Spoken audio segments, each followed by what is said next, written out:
investing in yourself is the best thing you can do. Anything that improves your own talents. Like, nobody can take it away from you. They can run up huge deficits and the dollar can become worth far less. You can have all kinds of things happen. But if you've got talent yourself and you've maximized your talent, you've got a terrific asset. And so that doesn't mean everybody should go to college, but it does mean that any way you find to improve, communication skills are enormously important. I mean, I took a Dale Carnegie course that I paid $100 for, and it was worth a college degree. I advise students, as much as possible, look for the job that you would take if you didn't need a job. I mean, don't sleepwalk through life, and don't say it's all going to be great. I'll do this and I'll do that, and I'm just marking time to get to be older. I've told people that's like saving up sex for your old age. I mean, it just is not it is not a good idea. Yeah, you really want to be doing what you love doing, and you can't necessarily find it on your first job. Right. But don't give up before you find it. Find your passion. You find your passion. I was very, very lucky to find it. When I was 7 or 8 years old, and fortunately my children have found their passion. One son loves farming like nothing else, one son loves music like everything else, and all three of them love philanthropy and what they get to do. You're lucky in life when you find it, and you can't guarantee you're going to find it in your first job out, but I always tell college students who come out, I say, take the job that you would take if you were independently wealthy. You're going to do well at it. It never bothered me if people disagreed with what I thought, as long as I felt I knew the facts. I mean, there's a whole bunch of things I don't know a thing about. I just stay away from those. So I stay within what I call my circle of competence.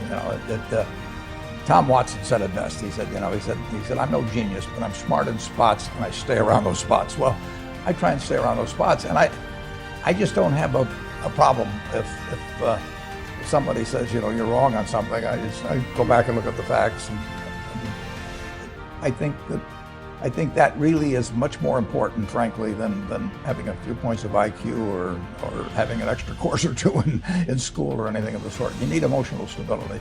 You will move in the direction of the people that you associate with. So it's important to associate with people that are better than yourself, and actually the most important decision many of you make, not all of you, will be the spouse you choose.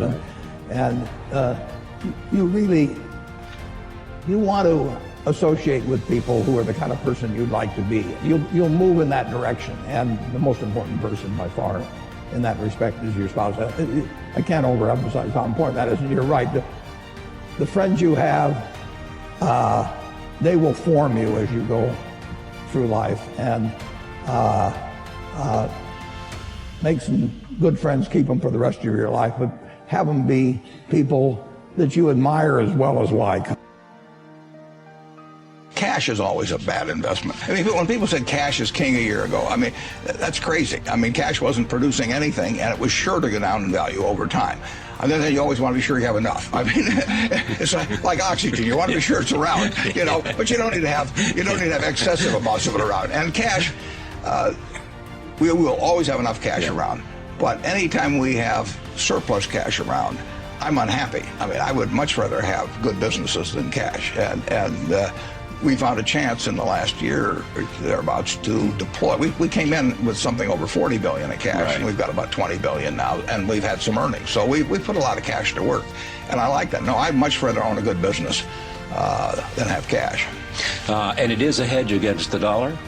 Well, you can say all assets are a hedge against the dollar. I mean, all you know is that the dollar is going to be worth less 10, 20, 30 years from now. I say worth less, not worthless. Right. You want to watch that. But it will be, and that's true of almost every currency that I can think of. The question is how much it depreciates in value. But cash is not a place to that. Now, why is that?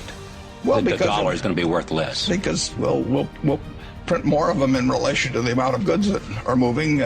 If we dropped $1 million of cash into every household in the United States today, everybody feel very good, except the people that invested in things that were denominated in dollars. And, Exactly. Exactly. Yeah, there will be no tendency toward deflation in this country. One thing I will tell you that I didn't realize when I was getting out of school is how much the unusual person will jump out at you. I mean, and it isn't because they got 200 IQs or anything like that. It's really because of just how they behave, what they bring, the energy they bring, the commitment they bring, the quality of how they do things, how they treat the people around them, all kinds of things. But you will jump out much more than you might anticipate. One of the things you would want to be sure to do is, whether you like it or not, get very comfortable, it may take a while, with public speaking, for example. I mean, that's an asset that will last you 50 or 60 years, and it's a liability if you don't like doing it and are uncomfortable doing it. That also will last you 50 or 60 years, and it's a necessary skill. But a lot of the skills are just human skills. If you get the best out of people around you, that's a rare talent, and it doesn't correlate with IQ. It correlates with an attitude and toward the world and toward other people. And it's a talent that if you work at early and you're really conscious about it, you don't have to show up other people. You don't have to be smarter than they are or anything else. You want to bring out the best in them. It will pay huge dividends. I just read and read and read. I probably read 5 to 6 hours a day. I don't read as fast now as when I was younger, but I read 5 daily newspapers. I read a fair number of magazines. I read 10Ks. I read annual reports, and I read a lot of other things too. So I've always enjoyed reading. I love reading biographies. The worst investment I ever made? How long do you have? I've made some very bad ones, but that doesn't really bother me. It may bother the shareholders, but that's another question.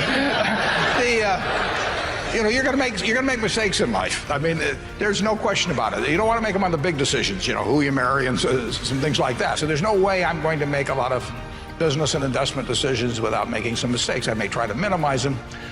I don't dwell on them at all. I don't look back. The biggest mistakes are the ones that actually don't show up. They're the mistakes of omission rather than commission. We've never lost that much money on any one investment.